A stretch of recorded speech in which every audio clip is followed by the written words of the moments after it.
Man, oh man, this has been one of the best seasons ever. Nathan McKinnon leading the MVP hunt right now. Cale Makar having a heck of a season. The Avs, the top of the league, the best record, the best goal differential. I mean, man, you just can't beat this right now. Best season ever. Jesus, Temple. The corpse isn't even cold yet, and you're moved on. Oh my God, we did it! I got everything I need right here. This is the show, guys. It wasn't supposed to be this time. It's in your size. There we go. What are you talking about? This is exactly how we drew it up. No, hold on. We can start. They blocked the kick. Ooh, just win, baby. Sorry I missed your funeral last week. I heard you died. Nah, we got this. How about them Chiefs? Damn you, Shanahan. Good afternoon, football fans, and welcome to the... Oh, hold on one second. All right, there we go. Sorry about that. Quick wardrobe change, too. I don't know why I was wearing a hockey jersey. That was odd there. So, welcome to another episode of the Trajan Sportcast. I am your host, professional wrestler, and yes, believe it or not, I am not a bandwagoner. Still, Kansas City Chiefs fanatic, Christian Temple. Joined alongside, as always, by my casual friend, my terrible towel twirling friend, Trajan. How are we doing this fine day, sir? Oh, great. Just glorious, alive with the feeling of purpose for the rest of the season. Never doubted, right? Never a doubt in your mind Never at all. That's going to be an inside joke that no one else but us understands, but I don't care. Yes, another eventful episode. The highest of highs, the lowest of lows, and somehow it got even lower.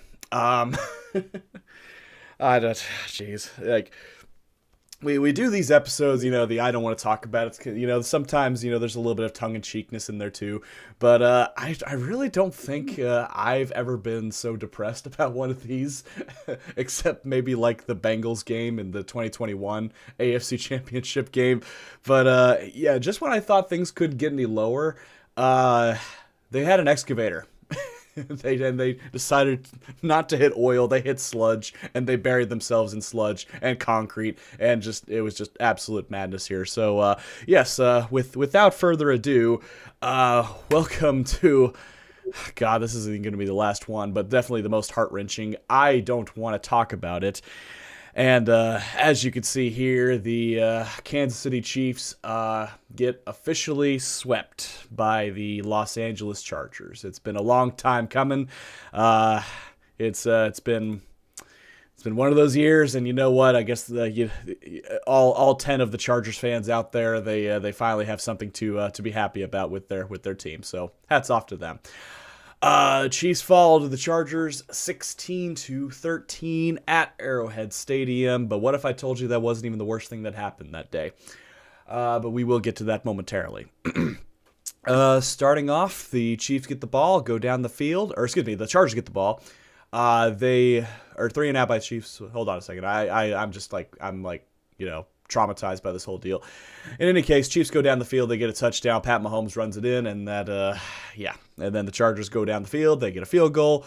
Chiefs get a couple more field goals going to halftime. Yes, I know I'm speed running because honestly what happened in the first half doesn't really matter. It's what happened in the second half. We're up 13-3. And I'm thinking, okay, well, if our defense can hold a 10-point lead going to halftime, I'll be feeling pretty good about this. But I kind of saw it coming from a mile away. It's been the story of the season, just self-inflicted wounds. Chargers go down the field and get a touchdown, making it a 3-score game going into halftime. And of course, the Chargers are going to get the ball first. So what are they going to do? They're going to go down the field and get a field goal eventually. I said, going into the fourth quarter after they took the lead, and she could vouch for this too, I looked over and said to my wife, the fourth quarter is going to be a stalemate. Absolutely nothing is going to happen. This is going to be the final score, 16-13. Because anyone that's watched this team this whole year knows that it's just going to be just out of reach every single time. They'll get like just within breathing distance, and then something will happen. It's just been the story of our season. And I'm not even going to go over stats because that's just a moot point at this issue. That one thing was Patrick Mahomes. Rolling out right, getting rid of it, and you see it on the replay. The knee goes wonky at some point. He goes down to the ground, and I mean, there's no reason to even, just leave suspense on it too. Tears his ACL, and he's done for the year. Which, truthfully, I've said this on Facebook. That's honestly, how much more fitting could it be than that too? Than like the one guy that like put the team on his back more often than he should have. By the way, going down with the ship, and I'm not even gonna throw stones at Gardner Minshew, even though he still had a chance to tie the game and all that too. I mean, it shouldn't have come to that. It really shouldn't have come to that, having him come in and try to save the game for us. So, yeah, it's not fun right now, but you know what? After 8 years of having nothing but fun for the most part, we knew this day would come. And so, speaking as someone that has seen plenty of, let's say, rainy days, the fact that the dark clouds are forming over again too, it's almost like, how's that song go again? Hello, darkness, my old friend. Yes. We had one hell of a run, and I'm not even gonna be that much of a Debbie Downer saying that it's truly over for the Chiefs, as a whole, for what it is.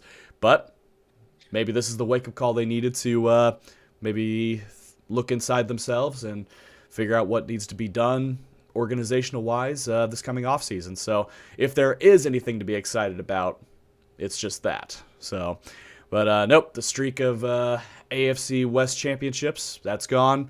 The streak of playoffs, that's gone. So yeah, I mean, it happens to every team. No team stays dominant forever. But yeah, I just have not much else to say except hats off to the Chargers and hats off to the Broncos. They were the hottest team in the NFL for the last few weeks. Some people can say that it was based on their strength of schedule, but they had to win the games that were in front of them, and they have. So hats off to them. Let's see how the playoffs treat them. I would like to point out they did beat the Broncos. Something you guys didn't do either. Yeah, okay, so we're not going to talk about the 12 straight times that Mahomes owned the Broncos and all that too. Okay, that's fine. Stop living in the past. There it is. There that's what got you here. Simple. Living in the past. Too much on your previous accomplishments. Man. I mean, it didn't have to be this way. Your receivers could have caught the ball. Mm-hmm. All these receivers that you hyped up all year, all off season on, but it's okay. I don't remember any of that. It's just, it's nice because I've experienced your position. Where's the mute button on this thing? No, I'm kidding. I've experienced your position for the last 5 years, and have you now, Mr. Never Losing Record? I guess we never sucked that bad. And honestly, it's kind of crazy that you did it with your franchise quarterback, because we've been having winning seasons with franchise quarterbacks and without, but it's okay. Not everyone can exude greatness like a Steelers organization. Mm-hmm.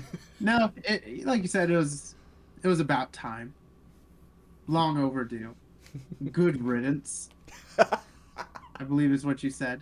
And I think this is a good wake-up call. Really, next year you're not going to be able to compete. I'm just putting that out there. $40 million over the cap. People have to be let go. Kelsey's not coming back. The security blanket's gone. Mahomes probably isn't going to play till November. You lost the season of next season just with that. And you're here, and you're here for it, and you're here for it. I understand. Hey, And the first time in the 5 years we've been doing this podcast that like something actually is not going 100% my way. I completely understand it. I am not gonna dispute anything you just said. So I'm letting you have the moment here too, because I know your time is coming in the playoffs. But anyway, now, Steelers make it in. Could you cheer for a Steelers organization to win a Super Bowl? oh no, go Patriots. Truthfully, man, we had this conversation earlier. The team that I just okay, so two teams actually. So if it had to be like my perfect scenario, just because of how hilarious it would be, if it was somehow the Phillip Rivers led Colts versus the Sam Darnold led Seahawks, that would be the greatest thing ever, in my opinion. I know for a fact it is most likely going to be Eagles and Broncos, maybe Rams, but it's probably going to be Eagles Broncos in the Super Bowl, and that's just going to rip me apart. But I'm still going to watch. So? I'm still going to watch. You still think what? I still think Bills. See, I'd be happier with that. I'd be okay with that, but it's not going to happen.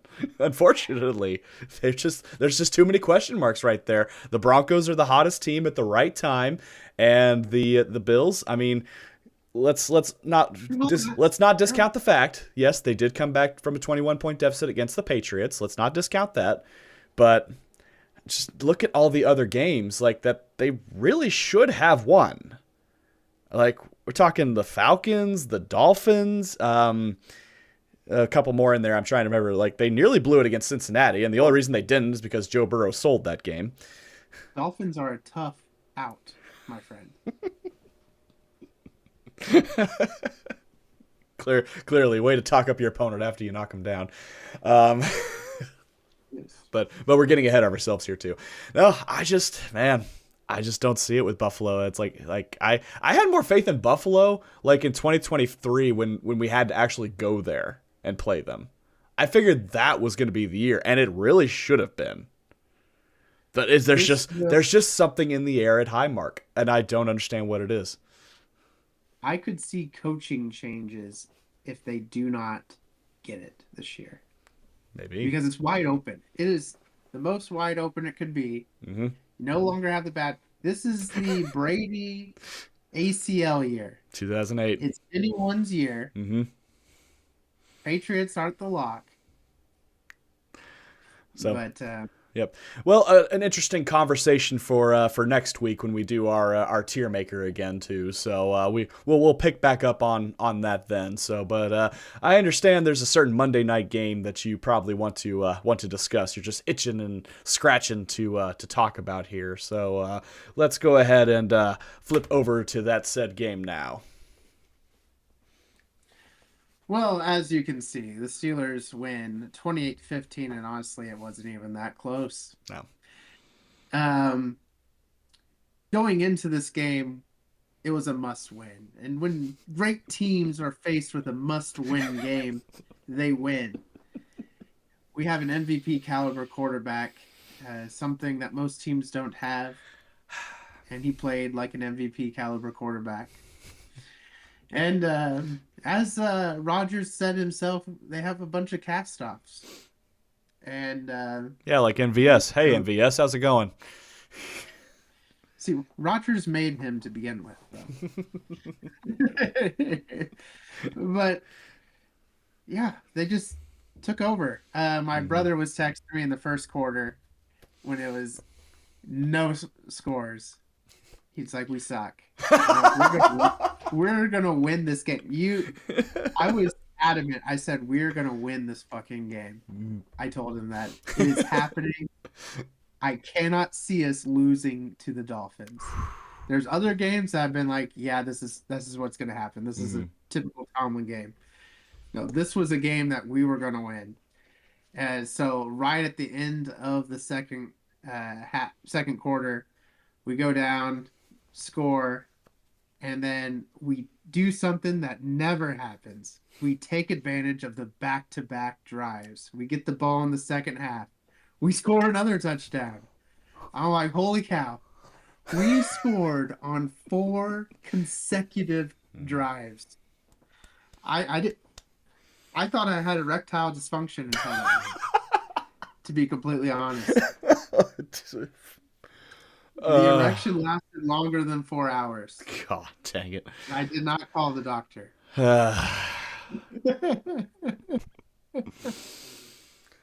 But Aaron Rodgers, only 4 incompletes on the night. Mm-hmm. Efficient 224 yards, 8.3 average, 2 touchdowns, 0 interceptions. Great night. Kenneth Gainwell. Jaylen Warren came into this game with an illness, so Gainwell got majority of the carries, and he just kept getting stronger as the night went. 6.2 average. Pretty good night, yeah. Carry. Yep. I mean, you guys can't even fathom a 6.2 average run game. With the long being 30. This feels like the meme. Stop it! He's already dead. No, he's dead when I say he's dead. God dang. Gianno Smith got a rushing touchdown. But by far the best touchdown of the night was DK Metcalf throwing guys off of him, getting in for the touchdown. I think that was the only thing I saw from that game clip-wise, too. That was pretty impressive. But I think what set the tone was early on we were stalling out. Aaron Rodgers passed to Darnell Washington, and he carried 6 guys on his back. Literally 6 guys on his back. Big, strong boy. Big, strong man. I'd make a business decision. I wouldn't be going out and tackling him.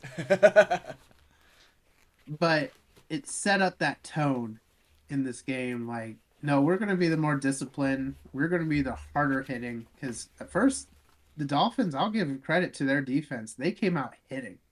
They were hitting us right at the line of scrimmage in that first quarter. And I was like, man, they came to play. But ultimately, Steelers took over. It was a typical cold night at Acrisure Stadium. Still can't say that right. Your favorite? My favorite. But yeah, all in all, good win. We're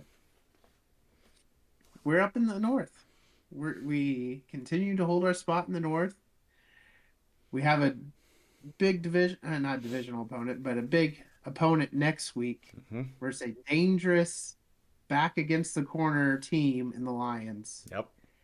And I think that if we could win that, that's going to be even more of a statement. This game, Miami, they've won 4 straight coming into this, 4 or 5 straight. But it was a cold weather game. We all know what Tua does in cold weather. It just kind of had that feeling that we're probably going to win. Next week, if we go and play the same style of football and win, I think teams need to look out for us in the playoffs. And if the Ravens lose, too, that would just help that much more. Yeah, Ravens lose, then it's basically a lock. Yeah, there's still a shot, but it's basically a lock at that point, especially with who you have left, I think. So. Yeah, we just have, after that, we have the Browns, and then, of course, Week 18 divisional with Ravens. Yep. So if you build up that cushion, then that'll help. So, all right. So there you have it. All righty. So, but yes, as I mentioned before, Week 16, we will go ahead with the final tier maker progress report. In which case, for the first time ever, you will see the Chiefs be listed in the trash category because they are officially eliminated. So there you go. I know Clifton is so excited. Thank God I'm in control of the button. I can like maybe I'll slip and I'll delete it or something like that too or anything. So, but on that note, I'm just gonna go and I'm just gonna turn on the TV and I'm just gonna go be happy now. So. You deserve it, my friend. So, thanks everyone for watching. Have a good night.